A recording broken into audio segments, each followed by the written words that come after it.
Hi, my name's David. I own and operate Country Whatnot Gardens here in northern Indiana, just outside of Rochester, Indiana, which is about an hour south of the Michigan state line.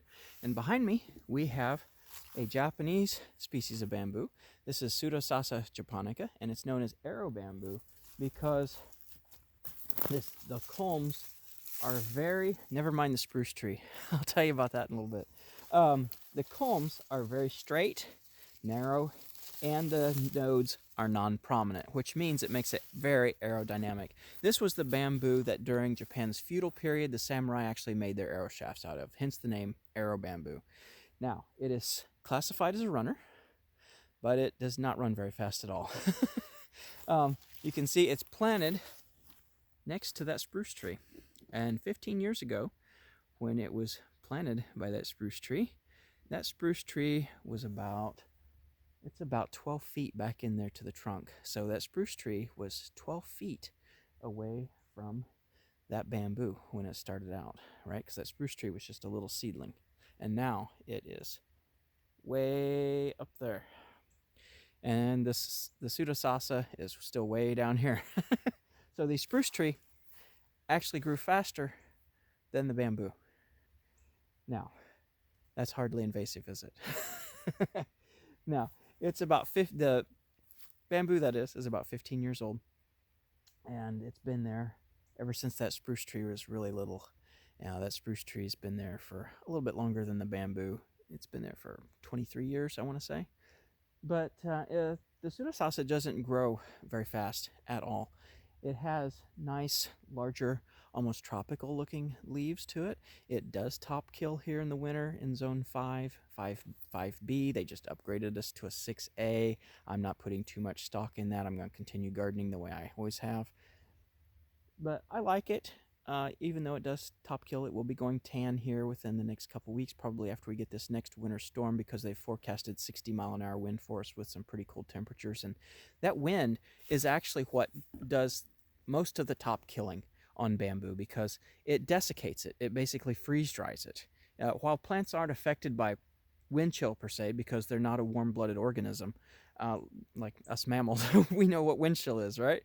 Bamboo, not wind chill. That's not the part that gets it. It's not the chill factor. It's the drying factor. It's the wind blowing over the leaves, evaporating moisture from it faster than it can take up moisture from frozen ground. Unfortunately, bamboo can't take up ice cubes, right, through its roots.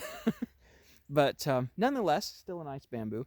Beloved, actually, by bonsai growers, because it does make a beautiful grove in a forest tray as a bonsai or on a rock slab, either way.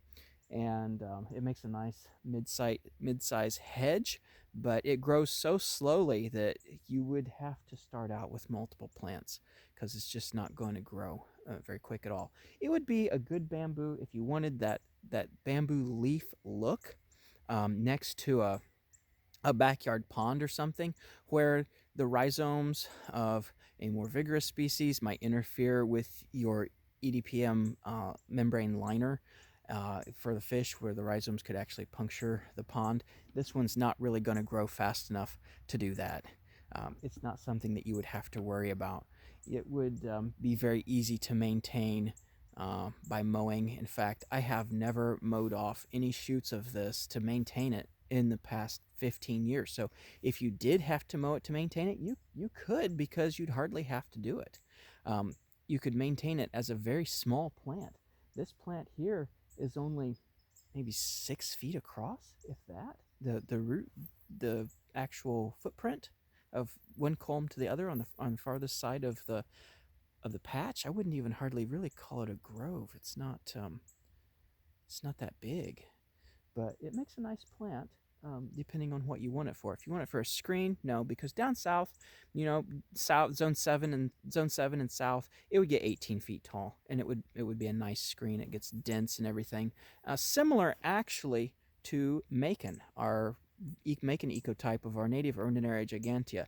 It would be very similar to that for us in a southern region, but it would be much slower. This one would be much slower growing yet than Macon.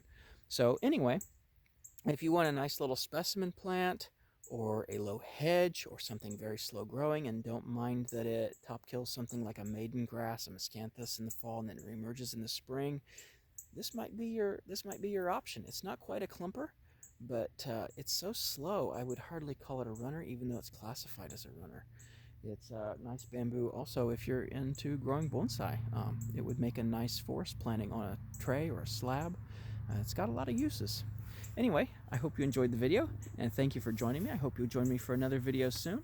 Until next time, take care. Bye.